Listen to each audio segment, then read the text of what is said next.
Welcome to another episode of Boom and Bust. I'm your host, Tony Clement. I'm here at the News Forum, where all voices matter. Boom and Bust welcomes back to the program Dr. Leslyn Lewis, who is a member of Parliament for Haldimand-Norfolk and a candidate for the leadership of the Conservative Party of Canada. We'll talk about her policies and plans as this leadership race heats up.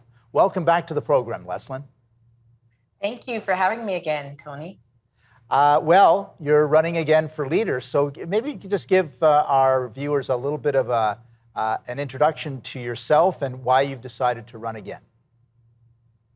Well, as you know, I ran in 2020 and I did well. I was able to get the popular vote on the second ballot, and that was really as a relative unknown. And so I decided to focus on a lot of the issues that I focused on in 2020, and that was basically uniting the country and starting from the perspective of uniting the party, making sure that every sector of our party has a voice, whether you're a social conservative, a progressive conservative, a libertarian, or a fiscal conservative. We need to unite because we represent a microcosm of what Canadian society looks like. And I think if we can unite and form strong policies, we can lead the country. Can you tell us a little bit more about some of the themes that you're communicating as a leadership candidate? Sure. So the economy is something that's very big. I think that we need to get our economy in order. We need to deal with the carbon tax, which I would eliminate the carbon tax. We also need to do this while we're maintaining a environmentally sustainable practices. And so I don't see the environment as mutually exclusive from economic development. And so I'd like to have policies that highlight both those strengths, protecting the environment while growing our economy. So let's talk a little bit more about, I guess, the woes that Canadians are suffering through right now. I'm sure on the campaign trail you've heard stories from people who are going through some tough times, whether it's inflation, cost of living, housing prices, all of these things are impacting. So tell us a little bit more about your thoughts on these kinds of issues. Well, all of the above. The average person is complaining about even if they own their own home, there are things that are impacting on them, such as cost of increase in heat, hydro, food costs. This is extremely exacerbated for people who are on fixed incomes, like people who are on disability and pensioners. So housing affordability, not just housing, is a real important issue. As I said again, the carbon tax is also an important issue. There are also people who were let off of work because of their medical choice. And so with the announcement yesterday, eliminating the mandates and returning a lot of federal workers to their source of employment, that will also alleviate some of the pressures that that sector specifically felt. So there are many people who were laid off because of choices that they made. And also with the economy, that because of COVID many companies closed down. I've spoken to people all over the country who, for example, business owners, small business owners who had a very difficult time, restaurants who had a difficult time finding people to work. And some of them even had to do the drastic thing, Tony, of shutting down a few days a week, not because they didn't have the clientele. They had the clientele, but they didn't have the workforce in order to get the work done. And I've seen that in restaurants, I've seen that in industries, in manufacturing sector. And so we need to make sure that we have the ability to get people back to work, to retrain them, to have retraining programs, and to fill that void that we have within the workplace. Is the federal government doing anything in these areas right now?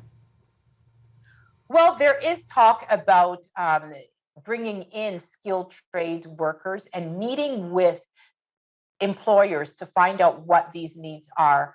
I personally, my immigration policies are more focused on making sure that we meet the needs of Canadians. I think it's very important that we craft policies around that. And so we have to look to fill those voids. Even in the riding that I live in, COVID was really catastrophic. And many of the policies altered how they could bring in seasonal farm workers and seasonal agricultural workers. Leslyn, it appears that a lot in this country just isn't working, whether it's pipelines, getting pipelines built, or Pearson Airport. It's a little bit of a mess, quite frankly. I would say that probably a lot of the criticism is being directed to the federal Liberal government right now because their inability to get anything done. Is this something that you've heard in your tour around the country as a leadership candidate? And if so, what have you been saying about this? Absolutely. People are very, very concerned that our economic policies were very, very short sighted. And especially when it comes to the natural resource sector, when we look at the fact that we have the third largest accessible oil reserves on this planet, and yet we leave that untapped. We also import over 500,000 barrels of oil every single day. We know that in Europe, 40% of their oil is acquired from Russia.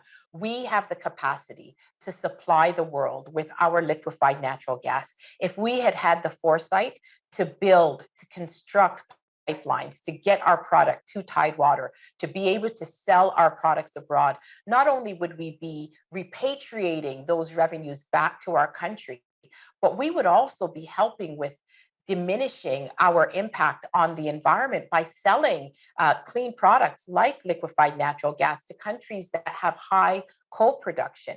So the fact that we weren't able to do that affects not only the environment, but it affects our bottom line, it affects our revenues. And I think it was very, very short-sighted for the Liberals not to consider optimizing one of our greatest strengths like that.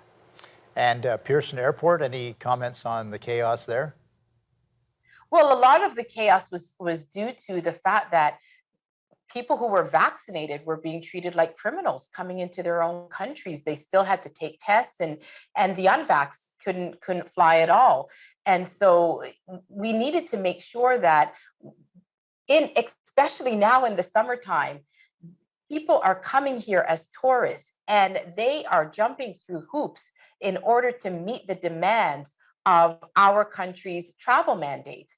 And these mandates are not anywhere else in the world. So I do have to say that I'm glad that the Liberals finally were able to change this policy and to do something about the backlog that we see, the clog that we see at the airports. But also there's concern about the Arrive Canada app. That's also slowing things down. Many seniors have complained that they are just not smartphone savvy and that there needs to be an alternate mechanism for them to be able to comply with the Arrive Can app without having it on their phone, which many of them don't have. Mm-hmm. Just returning to pipelines for a moment, and you talked about liquefied natural gas as well.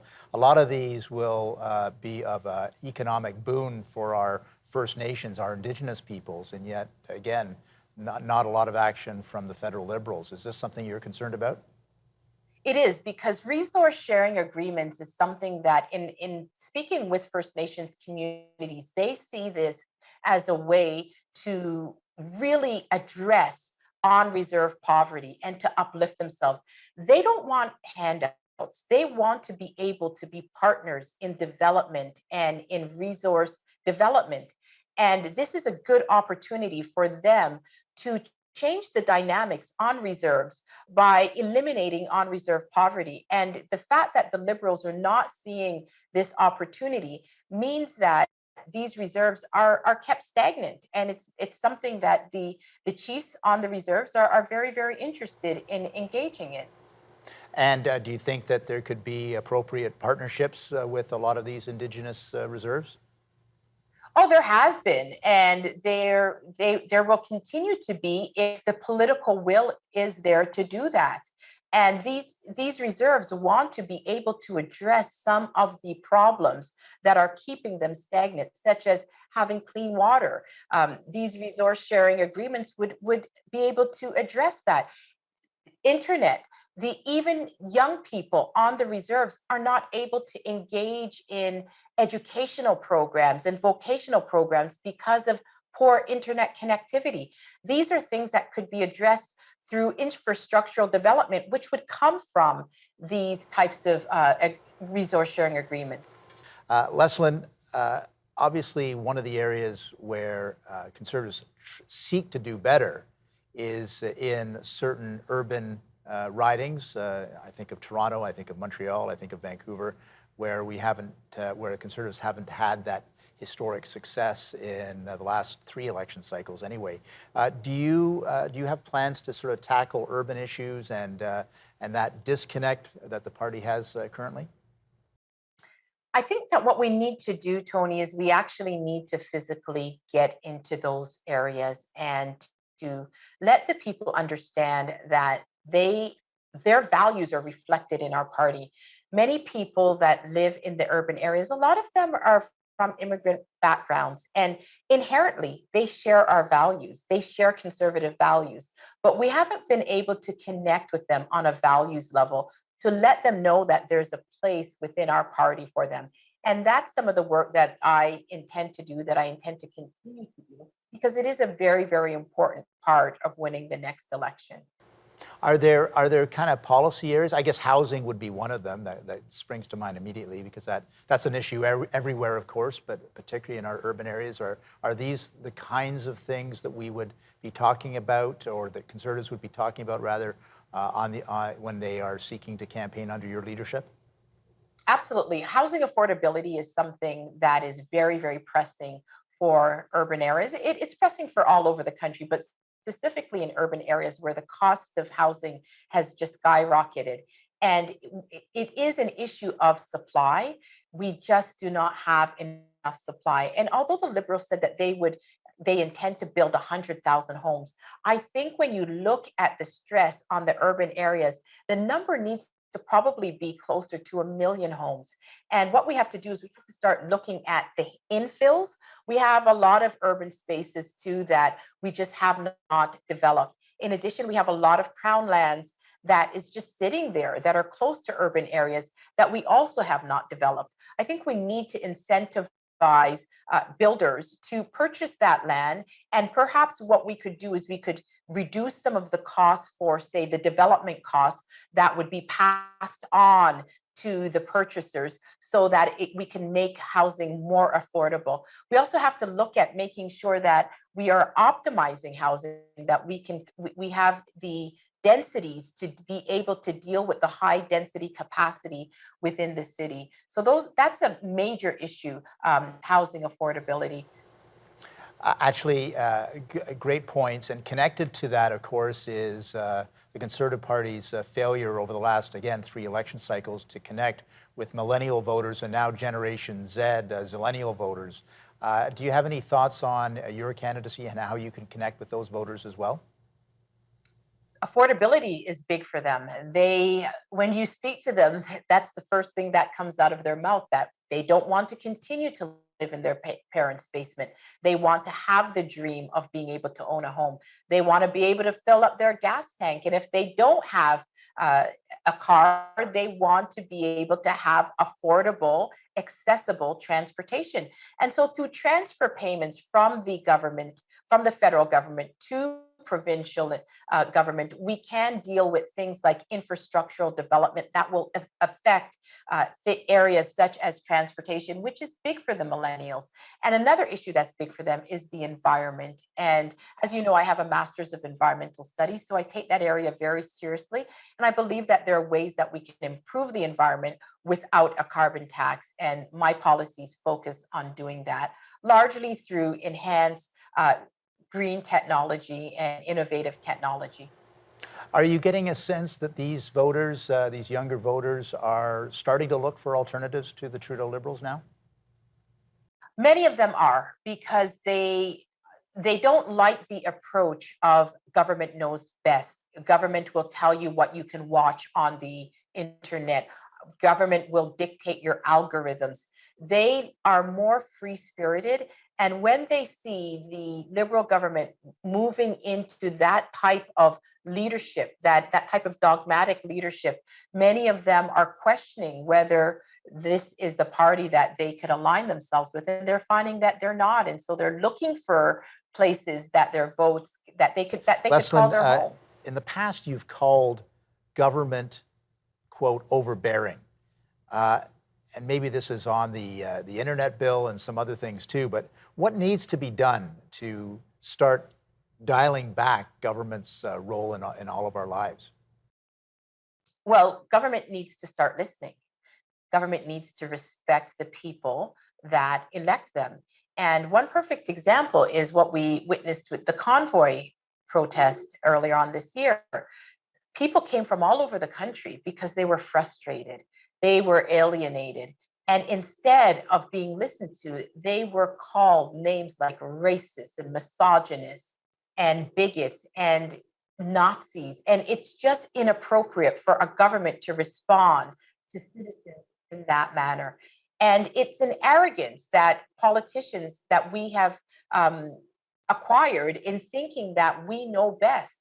People have elected us, and we need to listen to the people that elect us because we are their voice. And I have not been seeing that in the last few months. And even the invocation of the Emergency Measures Act, where we had a government confiscate people's property and freeze people's bank accounts because of a protest. And this was done without a court order. That is an overreach. That is an overstep. And we have to return to upholding our Constitution and respecting the constitutional rights of Canadians.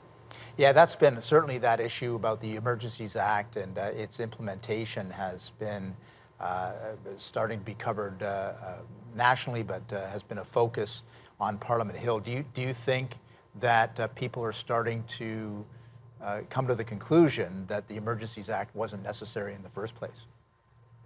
Well, the Liberals are saying that the police did not tell them to invoke the Emergencies Act. That's what we're hearing now. We've also seen numerous media outlets backtrack and say that the coverage that they gave during the protest was inaccurate, that there were not acts of sedition, that the Russians were not involved. These are things that were put out there to conjure up fear in Canadians, and so that an extreme type of approach would be adopted. And we saw this extreme approach, and it's going to go down in our history, in our Canadian history, as one of the worst encroachments on civil liberties when a government has cracked down on largely peaceful protesters and used a measure like the Emergencies Act in order to crack down on dissent. It's something that really shows an utter disrespect for our Constitution, our freedom of assembly, our freedom of expression, our freedom of mobility. These rights were encroached upon by the use of the Emergencies Act. Yes, I suppose yourself as a parliamentarian and also as a lawyer, you're seeing in real time on Parliament Hill the degrading of the rights of citizenry. Is that one of the things that really compelled you to run? It is, because what I'm seeing is that many citizens have a lack of trust in institutions, in the institution of government, in the institution of the media. And this erosion of trust is causing people to become disconnected. Even in our provincial election, 40% turnout rate shows a lack of involvement. And we're seeing that the participation, even in our elections, is decreasing because there is a lack of trust. And so we need to restore faith and confidence in our institutions. And the only way that we can do that is by having mutual respect and upholding the laws and the foundations of this society. We've got about 30 seconds left. Leslyn, are you optimistic about your chances and the Conservative Party's chances? Yes, I am very optimistic because our efforts this time have far exceeded what I did in 2020. And so I'm very optimistic about my future in the party. I'm optimistic about this race, and I look forward to working with the other candidates. I think that we have strong candidates. I think, of course, my background coming from industry and academia and having experience outside of politics is the strongest background, but I look forward to working with all of the other candidates. Dr. Leslyn Lewis, thanks for joining us on Boom and Bust, and we wish you every success. Thank you so much for having me today. Thank you.